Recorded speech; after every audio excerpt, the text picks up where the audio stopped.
So we have a nice little sequence here for developing overhead mobility. This is especially useful if you're feeling a little pinchy in the shoulders. So we're going to do a couple things to alleviate that pinchiness first, and then we're going to do some trunk mobility stuff, and then finally getting into some really end range overhead stretching. So we're going to start out first with our sleeper stretch, and we just want to position the back perpendicular to the ground. Breathe deeply into the space around the shoulder blade. Take a hold of your wrist and gradually bring yourself into end range. Continuing to breathe deeply into that space around the shoulder blade. After a couple of breaths, we can do a little bit of contract, relax, so we can do a opposing movement. Or we can do another one where we take the hand and try to pull away this way. When I say movement, I mean more like you're resisting movement, so we're holding our end range position. And a third one, we can push the arms straight down into the ground, activating some of the muscles around the back side of the shoulder there. And just kind of seeing which of those movements maybe help you a little bit to come a bit deeper into the position. You can also try one as though you're going to push the elbow up towards the ceiling. And just again seeing which ones of these movements seem to help you release the arm a little bit deeper into position. Continuing to try to keep the tip of the shoulder broad away from your ear. So using your lats a little bit on the back side of the shoulder blade there to kind of keep yourself honest, because if you just wind yourself up and up and up, it's going to look like you're going somewhere, but you're not. So after we've kind of worked with that for a couple of minutes, we can move into a prone horizontal adduction stretch. So just basically lying straight across that arm at about 90 degrees. Here we can also do some contract relax stretching, so we can push the arm directly into the ground. We can breathe really deeply into that space around the shoulder blade again. We can try to focus on broadening the collarbones or taking the tip of the shoulder blade away from one another. You can experiment a little bit with other directions of force, like with that contact in the ground, make as though you're driving your arm up in that direction, or the opposite, as though you're pulling down. And just see if any of those allow you to settle a little bit deeper into that cross-body stretch.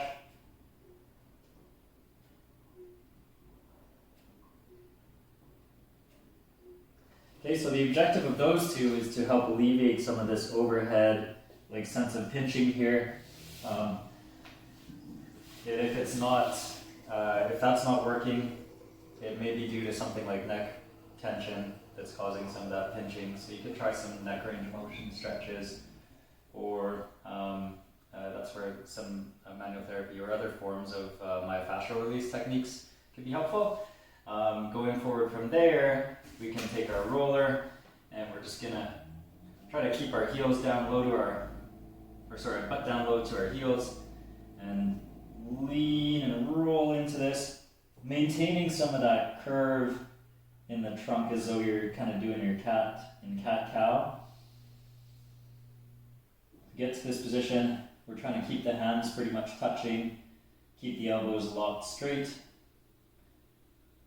Bring the arms close to your head.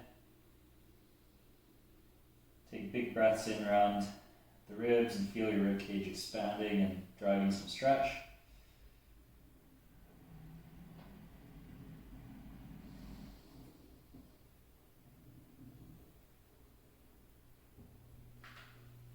After that, it'd be a great time to do a little bit of a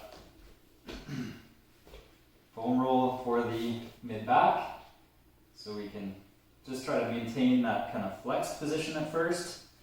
Once we've done a little bit of that, and things are a little looser in the mid-back, you can come into extension. If you're not able to put your head on the ground, then give yourself support, like some textbooks or whatever underneath your head. We can do this with your arms down and palms up, or move towards an overhead position. This is where you want to kind of slow things down. Take your time, a couple minutes doing this. We want to make sure that we're on a segment that feels comfortable, that it's fully accepting your weight, you're able to get through a full breath cycle. As you move overhead, this is a good example. We can use our yoga mat, just kind of grab onto the sides, and that helps us to create some upward force as though we're kind of pressing. So it gives some nice feedback to the body about what we're trying to do here functionally. Continuing to breathe deeply.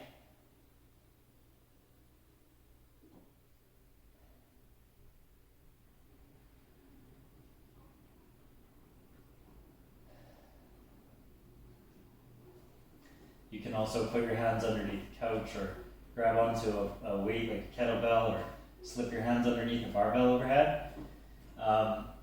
And then after you've done a couple of segments, after you've done a number of breaths in one segment, you can work your way up. So move up an inch or so and continue working along. If you have any segments that feel uncomfortable or a little sharp, don't allow you to get through that full breath cycle and they kind of feel like you have to guard your position or you have to tense up in order to feel like you can tolerate it. That's a sign that you should not be working on that particular segment. You want to move up or down and find something more comfortable. Once we've done those, we should have a little more freedom in our back extension, and so we can come into a puppy pose. We have this vertical thigh bone. Again, we can kind of touch our thumbs together with the elbows straight. You can try to keep your arms on your ears. And now we can breathe deeply here.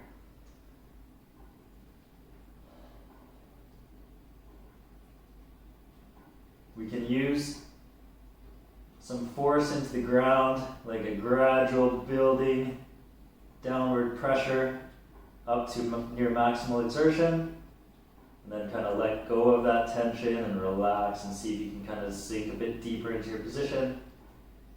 So we can do a direct downward force with that type of contraction, or we can do a direct overhead force as though I'm going to try to stretch out the yoga mat by pressing with my knees in the ground and pressing with my hands towards that overhead direction. And then relaxing. We can also do kind of a pulling, so that's as though we're trying to create tension between our hands and our knees, as though I would be pulling to drag myself towards my hands. And then again, relaxing deeper into that extension if you can. A couple more deep breaths here.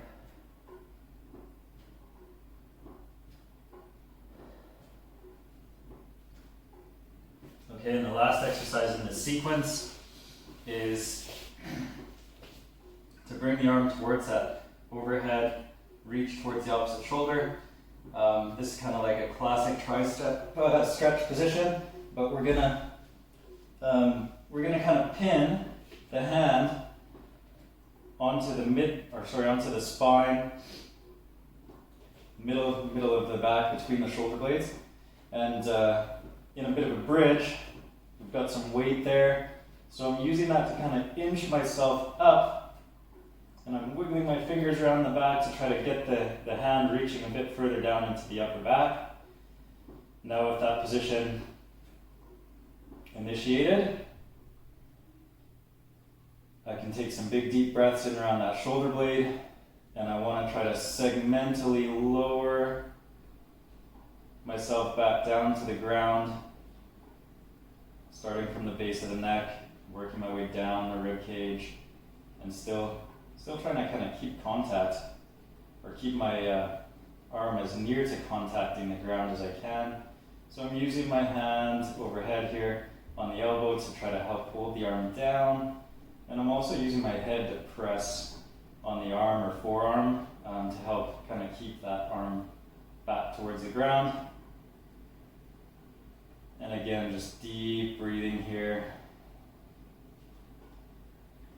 We can do some contract, relax, stretching in this position as well.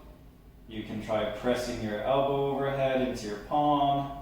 You can try resisting pulling the arm across the body more, or the opposite, you can push into your forearm bone as though you're going to take the arm away. And so each of these give a little bit of a different stimulus to the muscles around the shoulder and shoulder blade to help kind of engage with that stretch and to help kind of acquaint those muscles in end range with what they can actually do up there. So that's our sequence. If we need to, we can repeat that for the other side, and hopefully that'll help us to develop some of that overhead mobility.